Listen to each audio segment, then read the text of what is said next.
Bless mega Bible quiz 2026 episode 169 answer revealing വീഡിയോയിലേക്ക് എല്ലാ പ്രിയപ്പെട്ട പ്രേക്ഷകർക്കും സ്വാഗതം.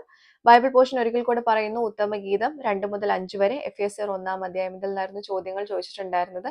ശരിയായിട്ടുള്ള ഉത്തരങ്ങൾ റിവീൽ ചെയ്യാണ്. എന്തൊക്കെയായിരുന്നു ശരിയായിട്ടുള്ള ഉത്തരങ്ങൾ എന്ന് നോക്കാം. ആദ്യത്തെ ചോദ്യം ഇതായിരുന്നു: സുഗന്ധ വസ്തുക്കളുടെ പേരിൽ അറിയപ്പെടുന്ന 2 ഉയർന്ന സ്ഥലങ്ങൾ ഏവ? ഒന്നാമത്തേത് മൂറിൻമല, രണ്ടാമത്തേത് കുന്തുരുക്കക്കുന്ന്. ഉത്തമഗീതം 4:6 നമുക്ക് ഉത്തരം കാണാൻ പറ്റുന്നത് കേട്ടോ. രണ്ടാമത്തെ ചോദ്യം: ചില സസ്യങ്ങളിൽ കാണുന്നതും ഒരു ശരീര അവയവവും ചേർന്ന ഒറ്റപ്പദം. ഉത്തരം വള്ളിത്തല. ഉത്തമഗീതം 2:12 ചില സസ്യങ്ങളിൽ കാണുന്നത് വള്ളി, അവയവം തല എന്നുള്ളതാണ് കേട്ടോ. മൂന്നാമത്തെ ചോദ്യം: പാഠഭാഗത്തിലെ ഒരു പുഷ്പത്തോടു കൂടെ ഉപമിച്ചിരിക്കുന്ന അവയവം ഏത്? ഉത്തരം അധരം. പ്രിയന്റെ അധരം താമരപ്പൂവ് പോലെ എന്നുള്ളതാണ്.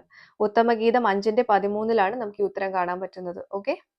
നാലാമത്തെ ക്വസ്റ്റ്യൻ: ഒരു പക്ഷിയുടെ നിറത്തിന് തുല്യമാക്കി പറഞ്ഞിരിക്കുന്നത് എന്തിനെ? ഏത് പക്ഷിയുടെ? പ്രിയന്റെ കുറുനിരകളെ. കുറുനിര എന്നാൽ തലയിലെ ചുരുണ്ട തലമുടിയെയാണ് പറയുന്നത്. പക്ഷി കാക്ക. ഓക്കെ.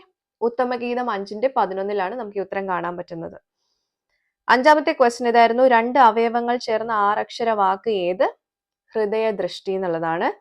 എഫേസ്യർ 1:17 നമുക്ക് ഈ ഉത്തരം കാണാൻ പറ്റുന്നത്. ഓക്കെ. അപ്പൊ ഇതൊക്കെയായിരുന്നു ശരിയായിട്ടുള്ള ഉത്തരങ്ങൾ. എല്ലാവർക്കും ശരി ഉത്തരം കിട്ടിയിട്ടുണ്ടാവുമെന്ന് കരുതുന്നു. ശരി ഉത്തരം അയച്ചിട്ടുള്ള എല്ലാവർക്കും കൺഗ്രാറ്റുലേഷൻസ്. അടുത്ത പോർഷൻസ് പറഞ്ഞു തരാം. ഉത്തമഗീതം 6 മുതൽ 8 വരെ, യെശയ്യാവ് 1-ാം അധ്യായം, എഫേസ്യർ 2-ാം അധ്യായം. ഇതിൽ നിന്നായിരിക്കും ചോദ്യങ്ങൾ ഉണ്ടാവുക.